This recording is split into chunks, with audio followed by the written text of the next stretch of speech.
the economy shrunk by 9.2%. You said. It's like 2.9%. The economy shrunk last quarter. Waiting for this quarter to come out to see what happens. If we get 2 quarters that shrank back to back, that's a recession. Right. By definition. No, actually, it's a triple down on recession because we're in a recession already. I mean, this. True. But the thing is that this is a job. Like a number of commentators said, this is really a jobless economy. The line that Obama created 4.5 million jobs. That's bullshit. That's sorry the language, but that's totally bull. Right. It's a figure, but if you take the people that lost their jobs and left the workforce, there is actually a net negative in job creation. Mm-hmm. So that's why it's a lie. And if you add the people that gave up looking and add them to and all the part timers in there, the unemployment rate's over 13, and in the minority it's over 20%. How come Neil Cavuto said that there's only 7.3? Why did you say that for? Because Neil Cavuto is not adding up the people that left the workforce. I just don't understand these people.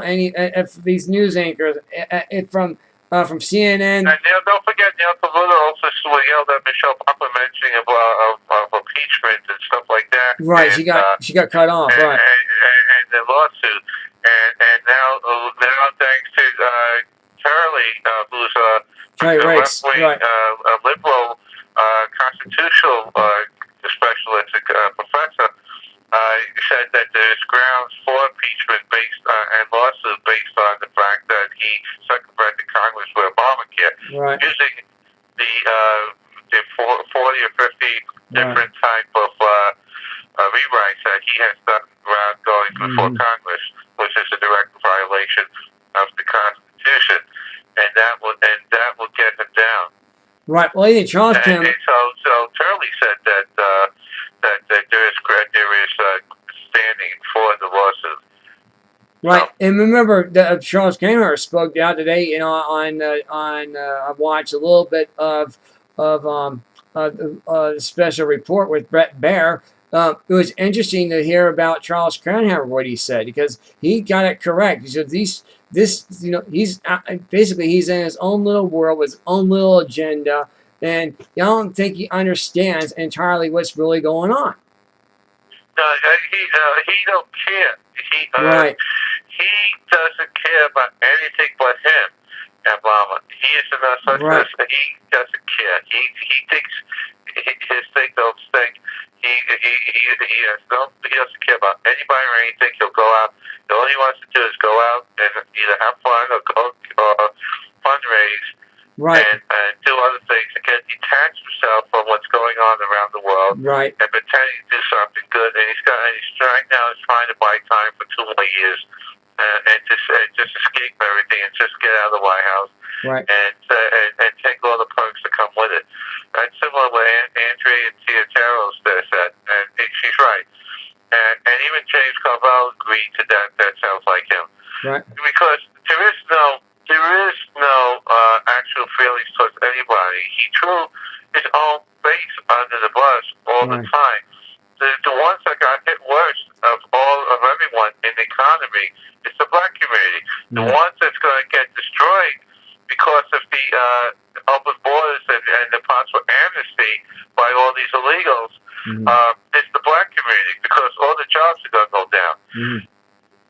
They're the ones that are being pushed aside for the Hispanic vote, because the Hispanic vote of Spanish people, because the Hispanics, the Latinos, are the ones that are going to be voting age, and they're now number 2 in categorization, right? Of white people, then you got the Hispanics, then you got the blacks, and that's how it is right now. So Obama's focusing on the Hispanics and throwing the black community under the bus and doing so. Right. Also, here's a problem I got too as well. I saw a commercial today, dealing with we got to feel the hungry. We got a Christian help center. We want to help Israel. Why not help our own people in this country first instead of helping other people out? I mean, this is and I noticed that these organizations, they think they're good. Well, there's many different organizations for many different causes. And some of them are good, some aren't.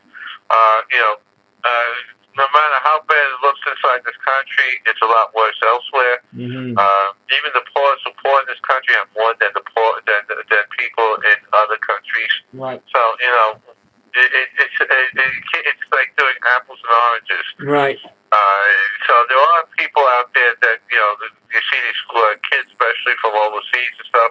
Right. Mostly, in countries where there's for our family rabbit, mostly in Africa or in other areas.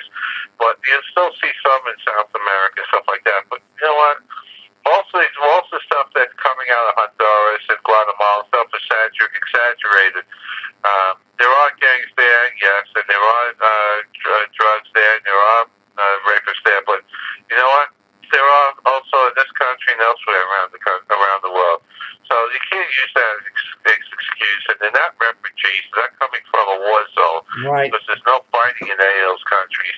And the Obama is going to designate them as refugees to try and circumvent Congress again. And the word out, if he does that, he's going to get impeached. But we'll see where it goes. Well, yeah, it should be interesting because you made a great point here, a great observation, because that's exactly what they're doing. They're going to use these the third world countries as a political, we call it. It's a vote Right. to increase votes in the future for the Democratic Party. And in other words, using these kids and other things. And most of the people coming in are not kids.